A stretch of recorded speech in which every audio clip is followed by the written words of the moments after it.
자, 이제 두 번째 유형의 맵 들어가는데 요 두 번째 테마의 이름은 바로 미분의 활용이에요. 미분의 활용.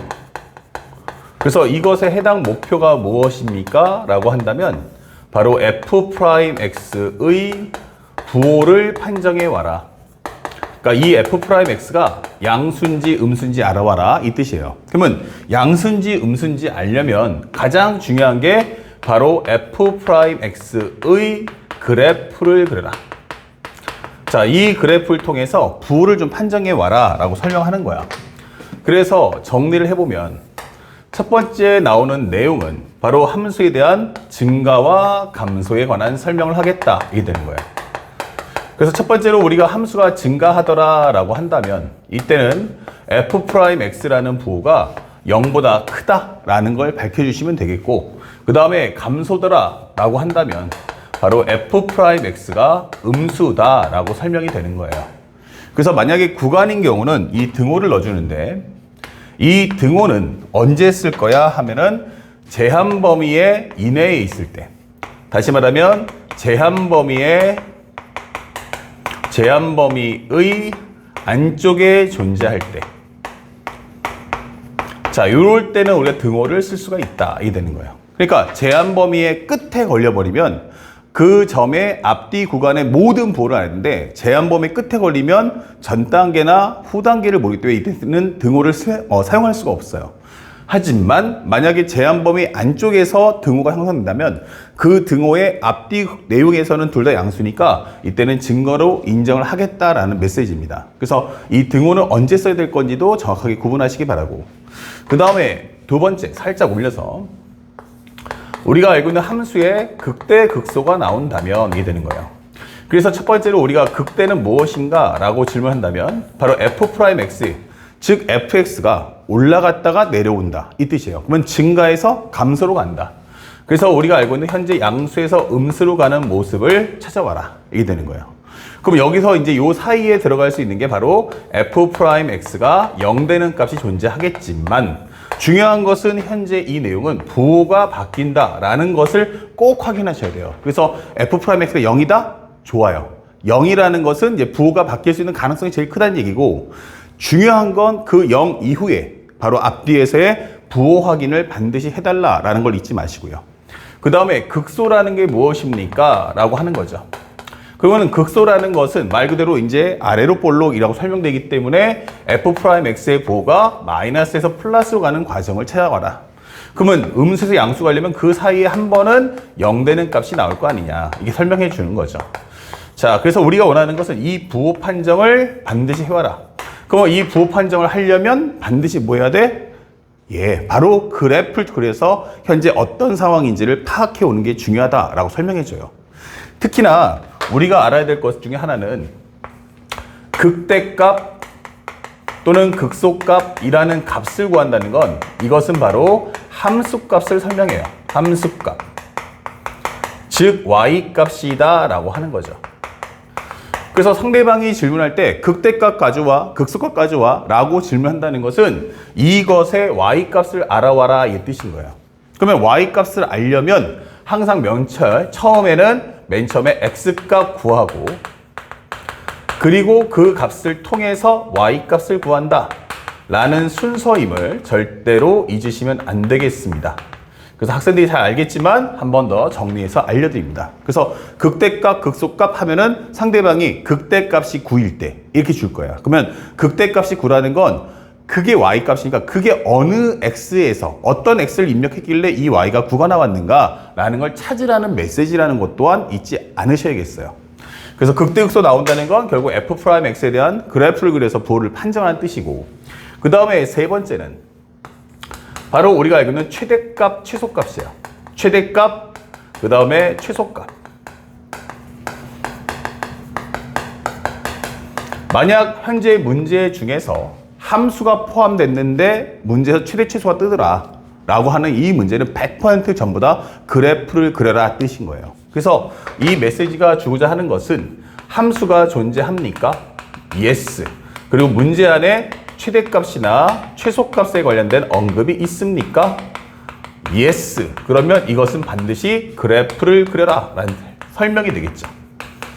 그래서 이 내용은 현재 우리가 알고 있는 수투 내용뿐만 아니고 뭐 미적분 당연하겠고 그 다음에 수학 1에 나오는 지수로그 함수에도 상당히 중요한 멘트니까 함수하고 최치수라는 언급이 같이 뜬다면 이거는 분명하게 그래프를 꼭 그려서 문제를 풀어야 되는 거구나 라고 설명하는 걸 잊지 마셔야 됩니다. 그래서 문제를 풀 때는 첫 번째 이 fx에 대한 제한 범위 내에서의 극값을 먼저 구하세요. 제한 범위 내에서의 극값을 먼저 구한다. 그러니까 제한 범위가 있는데 이 바깥쪽에는 아무 상관이 없죠. 그러니까 제한 범위가 있으면 이 안쪽에서 오르락 내리락 하는 과정의 내용을 정확하게 판단하시면 됩니다. 그리고 두 번째는 극값과 제한 범위의 양 끝에 함수값을 비교해 주세요. 함수값 비교. 자, 이렇게 하시면 최대치수를 전부 다 구할 수 있어요. 그래서 이 문제는 뭐 특별히 어렵진 않는데 멘트 중에서 최대값, 최소값 언급이 떴을 때 대다수 학생들이 이 그래프를 안 그려서 문제를 못 푸는 경우가 발생을 한다. 그러니까 그 점만 우리가 주의해서 알아두시면 좋겠어요. 최대값, 최소값 뜨면 무조건 제한 범위 내에서의 그래프를 그려서 어떤 흐름인가를 꼭 파악해줘라. 꼭 잊지 마시고. 그리고 우리가 특이사항 하나 알려준다면 만약에 극값이 한 개 있다면 극값이 한 개다라고 하면 첫 번째 극대값은 반드시 무슨 값? 바로 최대값이 되겠다. 최대값. 그리고 극소값이 극값이 하나밖에 없는데 그게 극소야 라고 한다면 이것은 최소값이 된다는 사실도 잊지 마셔야 돼요.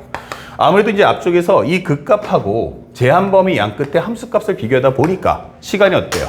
오래 걸리니까 출제자는 이 제한범위 양 끝에 막아놓고 극값이 하나 있는데 그게 극대값이야 하면은 적어도 내가 보고 있는 구간에서는 올라갔다가 내려가면 더 이상 못 올라온다는 얘기야. 그러니까 당연히 극대값에서 뭐 한다? 최대값을 가질 거다. 만약 현재 이렇게 인데 그 극값이 하나밖에 없는데 그게 극소야 라고 한다면 그건 최소값이 될 수밖에 없다. 그럼 거꾸로 제한범위 양 끝에 함수값죠. 제한범위 양 끝에 함수값.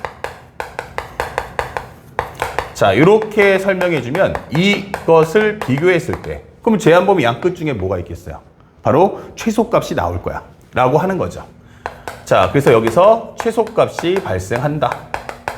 그러니까 이런 내용들이 실제 수능에 잘 나오는 컨셉이니까 꼭 알아두시고요. 여기도 제한범위 양 끝에 함수값 비교해주면 현재 이렇게 값 중에서 최대값이 발생을 할 거다라는 기본적인 메시지라는 걸 우리가 잊지 마시고 요것까지도 함께 더불어서 같이 공부해 두시기 바랍니다.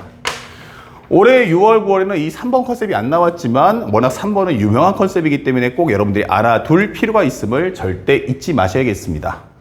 그리고 마지막 이제 네 번째가 나오는데 이번 6월과 9월에 한 번씩 나왔던 거야. 바로 뭐냐? 바로 우리가 알고 있는 방정식과 부등식.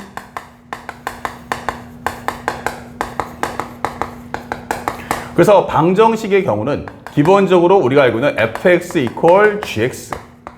부등식의 경우는 fx가 gx보다 같거나 크다 이렇게 설정이 될 거예요. 그렇죠? 자, 이렇게 나왔을 때는 반드시 특징이 하나 있다. 그 특징이 뭐냐라고 한다면 이 안에 반드시 미정계수가 존재한다. 예를 들어서 K 존재한다 이게 되는 거야.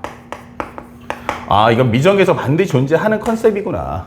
그렇죠? 그래서 문제를 풀 때는 첫 번째 미정계수를 제외하고 싹 다 한쪽 변으로 이항합니다. 미정계수를 제외하고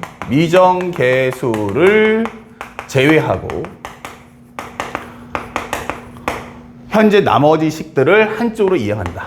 나머지 식을 한쪽으로 이항. 이게 되는 겁니다. 자, 그러면 현재 이 컨셉은 예를 들어서 어떻게 되냐? 그러면 fx 빼기 현재 넘어가죠. 그러면 그 k를 제외하고 나머지 싹 다 넘기면 여기서 기본적으로 fx 빼기 뭐 이런 형식으로 나오지 않겠습니까? 그러면 이걸 합쳐서 우리가 편하게 hx라고 하자 이게 되는 거예요. 그러면 하나는 hx가 k다가 될 거고 하나는 hx가 k보다 같거나 크다 이게 되는 거예요. 그러면 현 상태에서 어떤 상황이 발생하느냐? 여기는 미정계수가 없죠. 미정계수가 발생하지 않는다. 여기도 마찬가지로 미정계수가 없다. 그렇다면 얘는 결국 무슨 역할을 한다? 바로 나는 기준의 역할을 할 거다라고 설명해줘요. 그리고 현재 얘는 미정계수죠.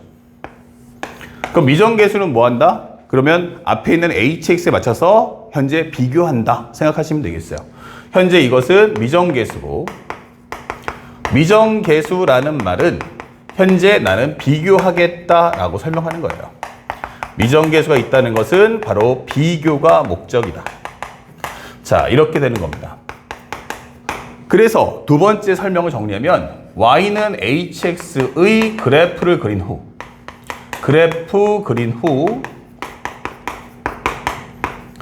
y 콜 k와 비교하기. 자, 이렇게 설명을 해주시면 되겠습니다. 아시겠죠? 자, 여기까지 4번까지 정리를 해드렸고, 그 다음에 마지막 남은 게 하나 있어. 그게 뭐지? 하면 우리가 알고 있는 위치속도 가각도예요. 근데 위치속도 가각도는 미분에도 나오고 적분에도 같이 나와요. 그렇기 때문에 요 위치속도 관련된 매핑은 나중에 따로 적분 파트에 공부할 때 같이 함께 모아서 설명해 주도록 하겠습니다. 아시겠죠?